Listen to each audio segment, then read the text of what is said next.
Hi hello ನಮಸ್ತೆ ಎಲ್ಲರಿಗೂ ಸ್ವಾಗತ ಮತ್ತೊಮ್ಮೆ ನಮ್ಮ ಚಾನಲ್ಗೆ. ನೀವು ನೋಡ್ತಿರೋ ಹಾಗೆ ನಾನಿಲ್ಲಿ ಬ್ರೆಡ್ಡನ್ನು ಬಳಸ್ಕೊಂಡು ಒಂದು ಬ್ರೇಕ್ಫಾಸ್ಟ್ ಮಾಡೋದು ತೋರಿಸ್ತೀನಿ. ತುಂಬಾ ಸುಲಭವಾಗಿ ಮಾಡ್ಬೋದಾದಂಥ ಒಂದು ಬ್ರೇಕ್ಫಾಸ್ಟ್. ಬನ್ನಿ ಹೇಗಿದ್ರೆ ಮಾಡೋದು ನೋಡೋಣ. ನಾನಿಲ್ಲಿ ಒಂದು ಮಿಕ್ಸಿಂಗ್ ಬೌಲ್ ತೊಗೊಂಡಿದ್ದೀನಿ. ಇದಕ್ಕೆ ಒಂದು ಅರ್ಧ ಕಪ್ ಆಗುವಷ್ಟು ಬೇಸನ್ ತೊಗೊಂಡಿದ್ದೀನಿ, ಅಂದರೆ ಕಡಲೆ ಹಿಟ್ಟನ್ನು ಹಾಕ್ಕೊಂಡಿದ್ದೀನಿ. ಇದಕ್ಕೇ ಒಂದು ಟೀ ಸ್ಪೂನಷ್ಟು ಈರುಳ್ಳಿನ ಸಣ್ಣದಾಗಿ ಕಟ್ ಮಾಡಿಕೊಂಡು ಹಾಕ್ಕೊಂಡಿದ್ದೀನಿ. ಹಾಗೆಯೇ 1 ಸ್ಪೂನ್ ಆಗುವಷ್ಟು ಟೊಮೆಟೊ ಕೂಡ ಹಾಕ್ಕೊಂಡಿದ್ದೀನಿ. ಸ್ವಲ್ಪ ಕೊತ್ತಂಬರಿ ಸೊಪ್ಪನ್ನು ಕೂಡ ಹಾಕ್ಕೊಳ್ತಿದ್ದೀನಿ. ಹಾಗೆ ರುಚಿಗೆ ಎಷ್ಟು ಬೇಕಷ್ಟು ನೋಡಿಕೊಂಡು ಉಪ್ಪನ್ನು ಕೂಡ ಹಾಕ್ಕೊಂಡು ಒಂದ್ಸರಿ ಇದನ್ನು ಕ್ಲೀನಾಗಿ ಮಿಕ್ಸ್ ಮಾಡ್ಕೊಳ್ಳಿ. ಈರುಳ್ಳಿ ಟೊಮೆಟೊ ಎಲ್ಲ ಹಿಟ್ಟಿನ ಜೊತೆಗೆ ಬೆರೆಯುವಷ್ಟು ಮಿಕ್ಸ್ ಮಾಡಿಕೊಂಡು ಸ್ವಲ್ಪ ನೀರು ಹಾಕ್ಕೊಂಡು ಇದನ್ನು ಸ್ವಲ್ಪ ಗಟ್ಟಿ ಹದಕ್ಕೆ ಕಲಿಸ್ಕೊಳ್ಬೇಕಾಗತ್ತೆ.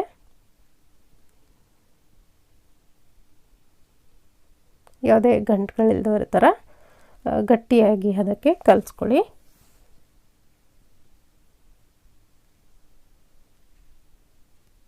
ಸೊ ಇವಾಗ ನೋಡ್ತಿರ್ಬೋದು, ಈ ಥರ ಇಷ್ಟು ಹದಕ್ಕಿದ್ರೆ ಸಾಕಾಗುತ್ತೆ. ಇದನ್ನು ಮುಚ್ಚಿ ಒಂದು 2 ನಿಮಿಷ ಬಿಡೋಣ. ಸೊ ಅಷ್ಟರಲ್ಲಿ ನಾನಿಲ್ಲಿ ಬ್ರೆಡ್ಡನ್ನು ಕಟ್ ಮಾಡಿ ರೆಡಿ ಮಾಡ್ಕೊಳ್ತೀನಿ. ನಾನಿಲ್ಲಿ 2 ಸ್ಲೈಸ್ ಬ್ರೆಡ್ ತೊಗೊಂಡಿದ್ದೀನಿ. ನೀವು ಯಾವುದೇ ಬ್ರೆಡ್ಡನ್ನು ಬಳಸಿ ಈ ಥರ ಬ್ರೆಡ್ಡನ್ನು ತೊಗೊಂಡು ನಾನಿಲ್ಲಿ ಒಂದು ಶಾರ್ಪ್ ಎಡ್ಜ್ ಇರುವಂಥ ಗ್ಲಾಸನ್ನು ತೊಗೊಂಡಿದ್ದೀನಿ. ನಿಮ್ಮ ಹತ್ರ ಗ್ಲಾಸ್ ಇಲ್ಲಾಂದರೆ ಯಾವುದಾದ್ರೂ ಬೌಲ್ ಇರುತ್ತಲ್ಲ ಅದನ್ನು ಬಳಸ್ಕೊಳ್ಬೋದು, ಅಥವಾ ರಿಂಗ್ ಕಟ್ಟರ್ ಇದ್ದರೆ ಅದನ್ನು ಕೂಡ ಬಳಸ್ಬೋದು. ಈ ಥರ ನಡುವೆ ಇರುವಂಥ ಭಾಗನ ಕಟ್ ಮಾಡ್ಕೊಳ್ಳಿ. ಅದರಿಂದ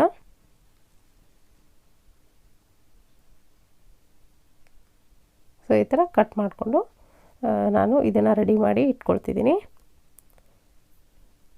ಸೊ ಇವಾಗ ನಾವು ಆವಾಗಲೇ ಕಲಸಿಟ್ಟಂಥ ಹಿಟ್ಟೇನಿದೆ ಅದು ಸ್ವಲ್ಪ ಚೆನ್ನಾಗಿ ನೆನೆದಿರುತ್ತೆ. ಇವಾಗ ಇದಕ್ಕೇ 1 ಹಸಿಮೆಣಸಿನ್ಕಾಯಿನ ಸಣ್ಣದಾಗಿ ಕಟ್ ಮಾಡ್ಕೊಂಡು ಹಾಕ್ಕೊಂಡಿದ್ದೀನಿ. ಹಾಗೆ 1 ಟೀ ಸ್ಪೂನ್ ಆಗುವಷ್ಟು ಗರಂ ಮಸಾಲ ಕೂಡ ಹಾಕ್ಕೊಳ್ತಾ ಇದ್ದೀನಿ. ಇದನ್ನು ಒಂದ್ಸರಿ ಮಿಕ್ಸ್ ಮಾಡ್ಕೊಳ್ಳಿ. ಸೊ ಇವಾಗಿದು ಮಿಕ್ಸ್ಚರ್ ರೆಡಿಯಾಗಿದೆ. ನಾನಿಲ್ಲಿ ತವೆ ಕೂಡ ಕಾಯ್ಕಿಟ್ಟಿದ್ದೀನಿ. ತವೆ ಮೇಲೆ ಸ್ವಲ್ಪ ಎಣ್ಣೆ ಹಾಕ್ಕೊಳ್ಳಿ. 1 ಟೀ ಸ್ಪೂನ್ ಆಗುವಷ್ಟು ಎಣ್ಣೆ ಹಾಕ್ಕೊಂಡು ನಾನು ಆವಾಗಲೇ ಕಟ್ ಮಾಡಿಟ್ಕೊಂಡ ಬ್ರೆಡ್ ಪೀಸ್ ಏನಿದೆ ಅದನ್ನು ಹಾಕ್ಕೊಂಡು ಅದರ ನಡುವೆ ಏನು ಕಟ್ ಮಾಡಿರ್ತೀವಿ ಆ ಭಾಗಕ್ಕೆ ನಾನಿಲ್ಲಿ ಈ ಮಿಕ್ಸ್ಚರನ್ನು ಹಾಕ್ಕೊಳ್ತಾ ಇದ್ದೀನಿ. ಬೇಸನ್ ಮಿಕ್ಸ್ಚರ್ ಏನಿದೆ ಅದನ್ನು ಹಾಕ್ಕೊಳ್ತಾ ಇದ್ದೀನಿ. 2 ರಿಂದ 3 ಸ್ಪೂನಷ್ಟು ಹಾಕ್ಕೊಂಡ್ರೆ ಸಾಕಾಗುತ್ತೆ. ಪೂರ್ತಿಯಾಗಿ ಹಾಕ್ಲಿಕ್ಕೆ ಹೋಗಬೇಡಿ. ಸೊ ಇವಾಗ ಒಂದು ಸೈಡು ಚೆನ್ನಾಗಿ ಬೇಯಿಸ್ಕೊಂಡು ಮತ್ತೊಂದು ಕಡೆ ತಿರುಗಿಸಿ ಹಾಕ್ಕೊಂಡಿದ್ದೀನಿ. ಈ ಕಡೆ ಕೂಡ ಬೇಸನ್ ಏನು ಹಾಕಿರ್ತೀವಲ್ಲ ಅದು ಚೆನ್ನಾಗಿ ಫ್ರೈ ಆಗಬೇಕು ಒಳಗಡೆ ತನಕ. ಅಷ್ಟು ಚೆನ್ನಾಗಿ ಫ್ರೈ ಮಾಡಿಕೊಂಡು ಮತ್ತೆ ತಿರುಗಿಸಿ ನೀವು ಇದ್ರ ಮೇಲ್ಗಡೆ ನಾನಿಲ್ಲಿ ಚೀಸನ್ನು ತುರಿತಾ ಇದ್ದೀನಿ. ಸೊ ನೀವು ಯಾವುದೇ ಚೀಸ್ ಬಳಸಿ ನಡೆಯುತ್ತೆ. ಇದ್ರ ಮೇಲ್ಗಡೆ ಮತ್ತೊಂದು ಪೀಸ್ ಏನಿರುತ್ತೆ ಬ್ರೆಡ್ದು ಅದನ್ನು ಹಾಕ್ಕೊಂಡು ಈ ಥರ ಫ್ರೈ ಮಾಡಿದ್ರೆ ಆಯಿತು. ಈ ಥರ ಸ್ವಲ್ಪ ಎಣ್ಣೆಯಲ್ಲಿ ಶಾಲೋ ಫ್ರೈ ಮಾಡಿದ್ರೆ ಆಯಿತು. ಈ ಬ್ರೇಕ್ಫಾಸ್ಟ್ ರೆಡಿ.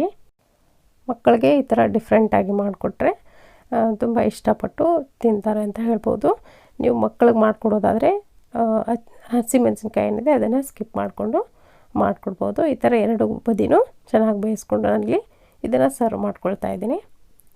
ಇದೇ ಥರ ಮತ್ತೊಂದು ಕೂಡ ನಾನಿಲ್ಲಿ ಮಾಡ್ಕೊಂಡಿದ್ದೀನಿ. ಸೊ ಇದು ನಿಮಗೆ ಖಂಡಿತ ಇಷ್ಟ ಆಗಿದೆ ಅಂದ್ಕೊಳ್ತೀನಿ. ಇಷ್ಟ ಆಗಿದ್ರೆ ಒಂದು ಲೈಕ್ ಒತ್ತೋದನ್ನು ಮರಿಬೇಡಿ. ಹಾಗೆ ನಮ್ಮ ಚಾನಲ್ಗೆ ಯಾರು ಸಬ್ಸ್ಕ್ರೈಬ್ ಆಗಿಲ್ವೋ ದಯವಿಟ್ಟು ಸಬ್ಸ್ಕ್ರೈಬ್ ಆಗಿ. Thank you.